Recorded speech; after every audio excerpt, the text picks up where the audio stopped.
Sir ఆ ముగ్గురులో BJP అధ్యక్షులు ఎవరు? అన్వేషణ కొలిక్కి వచ్చినట్లేనా అని చెప్పి జరుగుతున్న ప్రచారం, మోడీకి రివర్స్ పొగడ్తలు, ఈ అంశాలు రెండింటినీ ఏ రకంగా చూడాలి సార్? ఇది మోడీకి పొగడ్తలు అన్నీ తమాషగా ఉన్నాయి.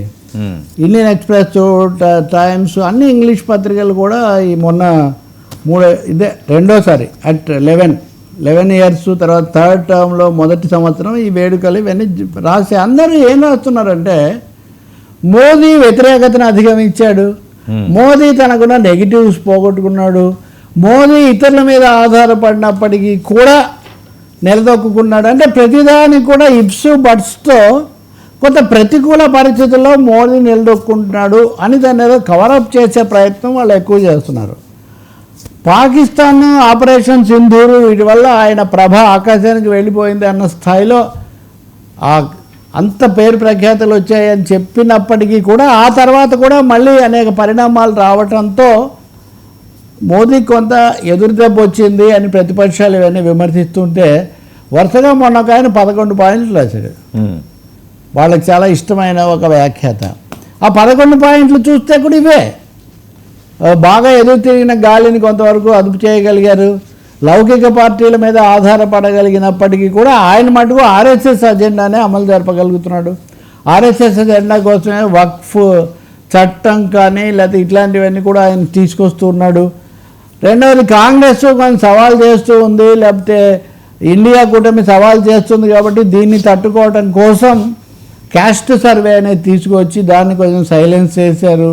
అంటే ఎటు తిరిగి కూడా ప్రతిపక్షాల నుంచి ఒక ప్రతికూలతో ఇబ్బంది వస్తూ ఉంటే దాన్ని చక్కదిద్దడంలో మోదీ కొంచెం ముందుకు వెళ్ళారని తప్ప అంతకు మించి ఆయన దూసిపోతున్నాడు, ఇక మోడీకి తిరుగులేదు అనే ప్రచారము ఈవెన్ అనుకూల వర్గాలు కూడా చేయకపోవటం అదే పొగడినట్టే ఉంది. కానీ అవి రివర్స్లో ఉన్నాయి ఈ పొగడతలన్నీ. ఒక విధంగా న్యూట్రలైజింగ్ అంటారు చూడండి.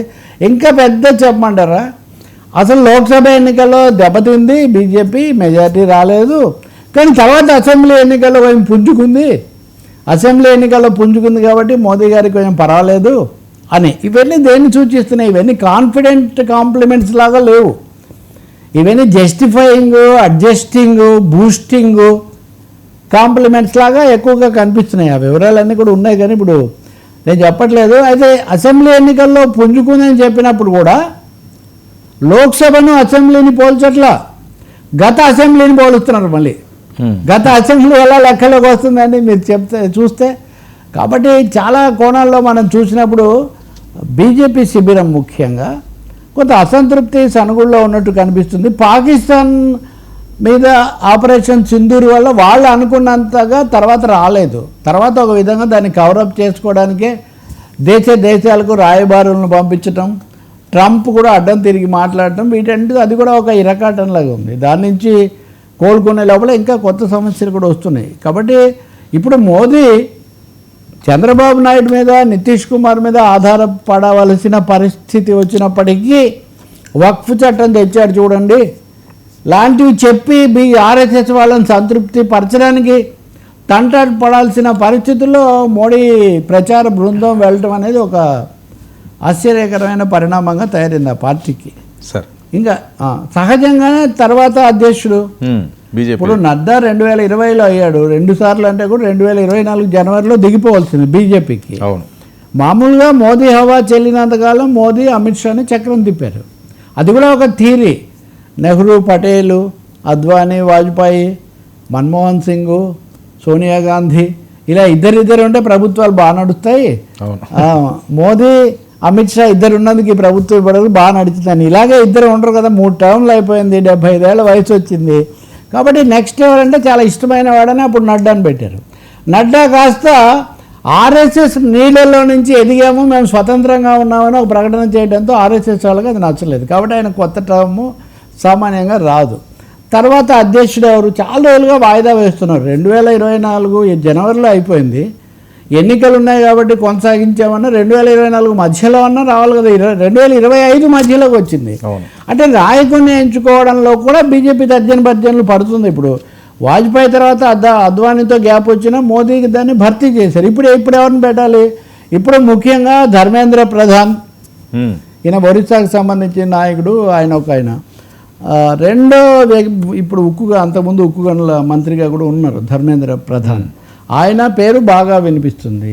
ఆ తర్వాత శివాజీ సింగ్ చౌహాన్ మధ్యప్రదేశ్ 3-4 సార్ల ముఖ్యమంత్రి, వాళ్ళకి బాగా ఇష్టడు కానీ బాగా సీనియారిటీ ఆయనకు ఉంది. మూడు ఆయన మనోహర్ లాల్ ఖట్టర్, ఈయన హర్యానా ముఖ్యమంత్రిగా ఉండి మొన్న ఎన్నికల తర్వాత ఆయన కేంద్రానికి తీసుకొచ్చారు. సో ఈ ముగ్గురులో ఎవరో ఒకరు అవుతారు అని ఆ పార్టీ వర్గాలు భావిస్తున్నాయి.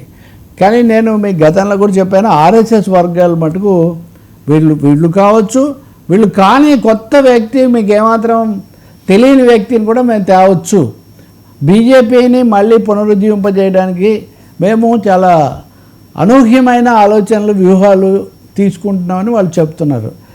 ఇప్పుడు ఏదో అక్కడ అధ్యక్షుడు తేలితే కానీ ఆంధ్రప్రదేశ్ అధ్యక్షుడు కానీ, నిన్న కిషన్ రెడ్డి జోక్ వేస్తున్నాడు,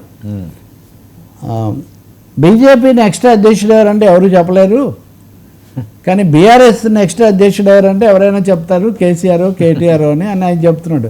ఈ జోకులో కొంచెం వాళ్ళ బాధ కూడా ఉంది, ఎందుకంటే ఎవరు చెప్పలేని పరిస్థితి ముందస్తుగా. ఎవరు ఎందుకు చెప్పలేకపోతున్నారండి? ఎన్నికల ద్వారా ఎన్నుకుంటారు, లేకపోతే ఒక పార్టీ తన అధ్యక్షుడిని తను ఎన్నుకుంటుంది, ఒక అధిష్టానమో ఒక ఇదే. కానీ ఇక్కడ ఆర్ఎస్ఎస్ వాళ్ళు నిర్ణయించాలి కదా బీజేపీ అధ్యక్షుడిని. కాబట్టి ఆర్ఎస్ఎస్ మనోగతం ఏంటో వాళ్ళ బుర్రలో ఏముందో వీళ్ళకి ఇంకా తెలీదు. మోదీ ఈ విధంగా ఈ ఏడాది వరుసగా ఆయన ఇదేది బీహారు, గుజరాతు, కేరళ, తమిళనాడు, బెంగాలు ఇలాంటి ఈ ఒకటి ఏడాదిలో అంటే ఈ సంవత్సరం వచ్చే సంవత్సరంలో ఇవన్నీ ఎదుర్కోవాల్సిన అవసరం ఉంది, పంజాబ్. అందుకని చాలా ఇబ్బంది పడుతున్నారు. ఎవరు వస్తారో మటుకు మనం చూడాలి.